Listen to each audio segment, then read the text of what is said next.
আসসালামু আলাইকুম। আপনারা সবাই কেমন আছেন? আশা করি ভালো আছেন। আমিও আল্লাহর রহমতে আলহামদুলিল্লাহ ভালো আছি।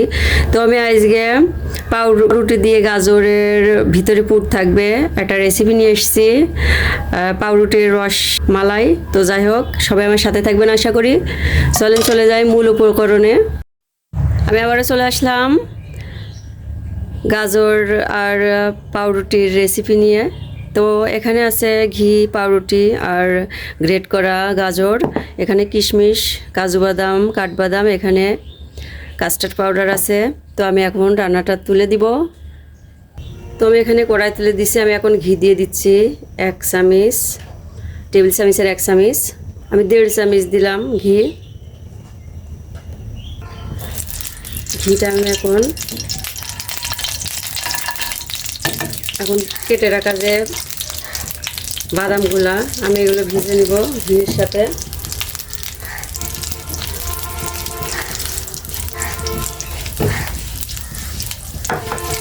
তো কিছু সময় ভাজার পরে আমি কিশমিশ দিয়ে দিলাম, দিয়ে আবারও ভালোভাবে ভেজে নিব। তো মাশাআল্লাহ আমার ভাজা হয়ে গেছে। আমি এখন উঠে নেব। কিশমিশগুলো ফুলে উঠছে। তো আমি এখন ছাঁকনির সাহায্যে আস্তে আস্তে উঠাই নিব। আমি এখানে গাজর দিয়ে দিচ্ছি ওই ঘিয়ের ভিতরেই। তো আমি গাজরগুলো দিয়ে ভালোভাবে উশমিশ করে দিচ্ছি, ঘির সাথে একটু ভেজে নিচ্ছি। আমি এখানে সাদা এলাচ দিয়ে দিচ্ছি। তো ভালোভাবে সাদা এলাচ দিয়ে ভালোভাবে মিশিয়ে নিচ্ছি। আমি এখন গরুর দুধ দিয়ে দিচ্ছি। গরুর দুধ দিয়ে আমি ভালোভাবে মিশিয়ে নিচ্ছি।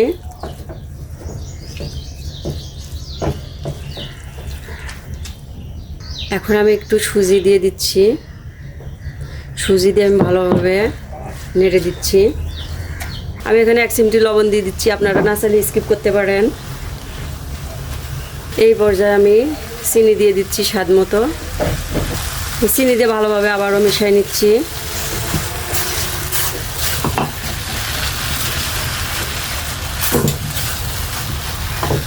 আমি কিছুটা ভাজা কিশমিশ বাদাম দিয়ে দিচ্ছি, দিয়ে আমি আবারও ভালোভাবে মিশিয়ে নিচ্ছি। তো আমি সব শেষে গুঁড়া দুধ দিয়ে আবারও ভালোভাবে মিশিয়ে নিচ্ছি।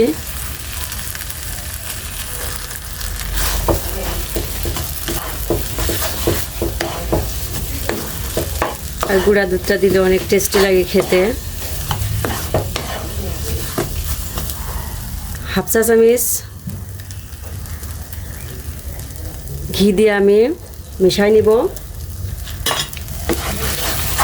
এখন আমি নামাই নিব।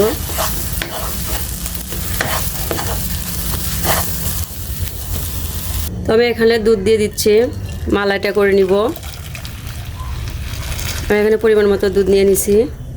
আমি জাল করা দুধ দিছি। তো এখানে আমি এলাচের গুঁড়া দিয়ে দিচ্ছি। এলাচের গুঁড়াটা দিয়ে আমি ভালোভাবে মিশিয়ে নিচ্ছি।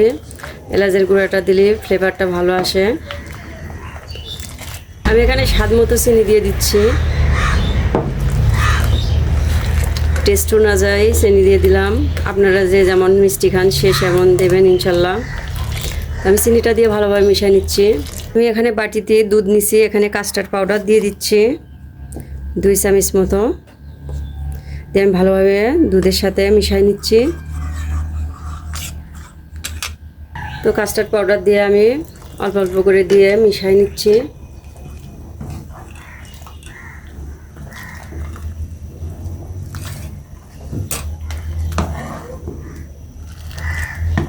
তো মাশাআল্লাহ হয়ে গেছে আমার। তবে এখানে পাউরুটি নিছি, আমি এখন দুধের সাথে একটু ভিজাই নিলাম। তো আমি এখন গাজরের হালুয়াটা দিয়ে দিচ্ছি ভিতরে। হাত দিয়ে আর গোল করলাম না, এমনিতেই দিয়ে দিচ্ছি।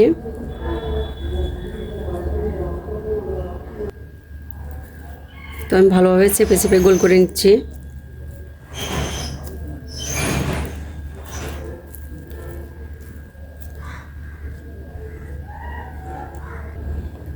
তো দুধের সাথে আগে ভেজাই নিয়ে, তাছাড়া পাউরুটিটা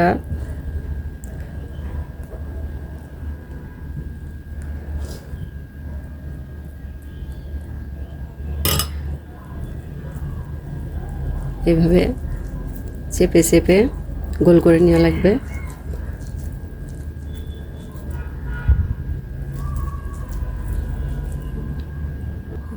ভালোভাবে না গোল হলেও সমস্যা নেই, পেটের ভিতরে গেলে সব ঠিক হয়ে যাবে।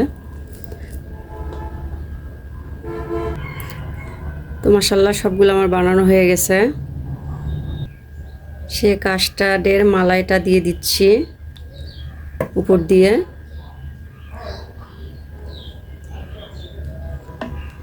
এটা খেতে অনেক সুস্বাদু, ইফতারিতে খাওয়া যাবে, তারপরে ঈদের ভিতরে গেস্টের জন্য করা যাবে।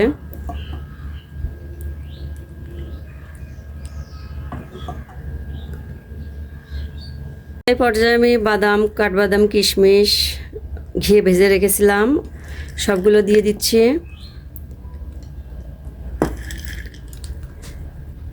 ভালো লাগলে অবশ্যই লাইক, কমেন্ট, শেয়ার করবেন আপনজনদের সাথে।